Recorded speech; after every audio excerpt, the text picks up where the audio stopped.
Hi, boys and girls. Hey, I always tell you it's my favorite time of the year, and the Christmas time of the year really is very special. And one of the reasons is because I get to read some of my favorite books. Jan Brett is going to be our author, both in December and January, because she writes some of the best holiday books and I love to read them to you. And then in January, we're going to read her other books because she just has so many. And the first one we're going to read is one I'm very partial to. It's called Gingerbread Baby.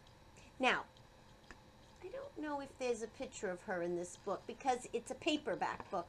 But when we get to the hardcovers, I'll show you her picture. And I want to tell you one of the things about Jan Brett's books is that she uses her borders. There's almost like two stories. There's a story when you look at the big picture, but if you follow the borders, and I'll kind of help you as we go along, there's almost another whole story. So, are you ready? Gingerbread Baby by Jan Brett. Jan is a name we can read. We know all the sounds. J and N. Jan. Then we could do Brett too. Brett. Brett. Jan Brett. She's the author and the illustrator. And oh my goodness, the thing about her pictures is she has so many beautiful details. So ready? Jan Brett. Gingerbread Baby. Now look here. The borders look like real gingerbread. Isn't that amazing? Here's the title page. Gingerbread Baby by Jan Brett. And look, it looks like real frosting or snow. And here are the borders. So it's going to tell us a story. But when I show you what's going on in the borders, like the little boy looking out the window, and here's the recipe book, that's going to tell us even more. It was cold outside. It was warm inside. A fine day for gingerbread, Maddie thought. Maddie's mother put the big blue bowl on the table and lit the stove. Maddie took down a worn-looking cookbook with old-fashioned writing on the cover. He opened it up to the page that said, Gingerbread Baby. Look at those details.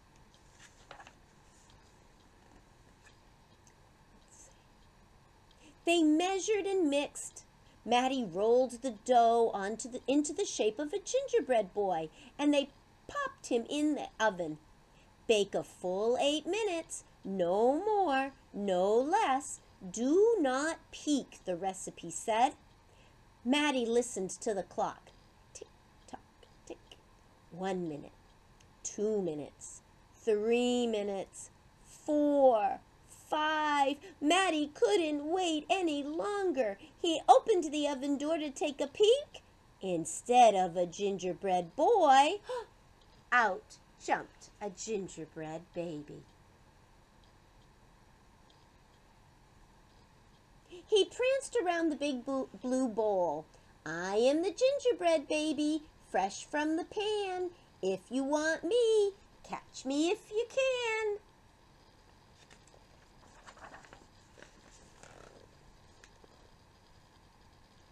Maddie's mother reached for the gingerbread baby to put him back into the oven, but he ran all around the kitchen.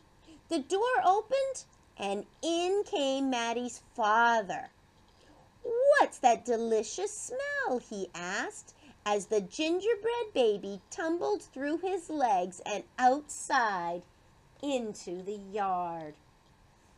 Now they're giving us a peek in the borders. Something's going to happen. Oh, and look up here even. Lots of details. He ran by the tabby cat. She twitched her tail and sprang at him. They rumbled and tumbled, but the gingerbread baby came out on top. He ran toward the garden wall. The dog caught a whiff of tasty ginger and sniffed along behind him. But the gingerbread baby was halfway up when the dog caught up. He barked and barked as the gingerbread baby climbed over the wall.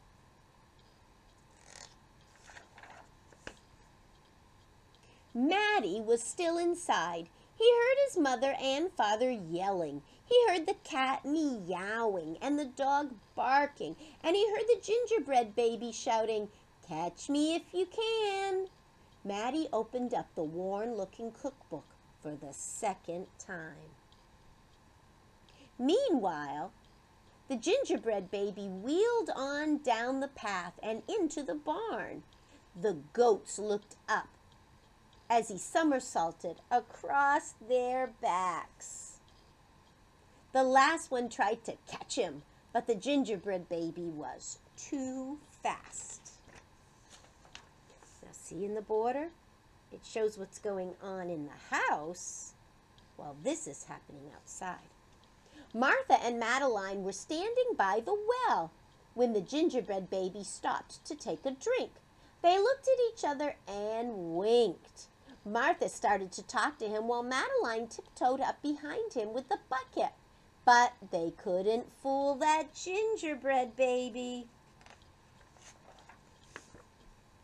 He took a braid for Martha and a braid for Madeline and tied them in a knot and ran down the road. Back in the house, Matty stirred, mixed, and rolled the dough. He shaped it, put it in a pan and into the oven. Tick, tock, tick. 8 long minutes. This time he didn't peek. "I will catch him if I can," Matty said to himself. Looks like he's got a plan. As he was bouncing along, the gingerbread baby saw a farm wagon just ahead. He jumped in and settled down for the ride next to Mama Pig. The smell of gingerbread was too much for her. She tossed him high in the air, closed her eyes, and opened her mouth. But the gingerbread baby twisted in the air and came down hard on her porky snout, her nose. "I am the gingerbread baby, too quick for the mother and the father, too fast for the cat and the dog, the goats, too clever for Martha and Madeline, too smart for the Mama Pig. Who's left? Catch me if you can."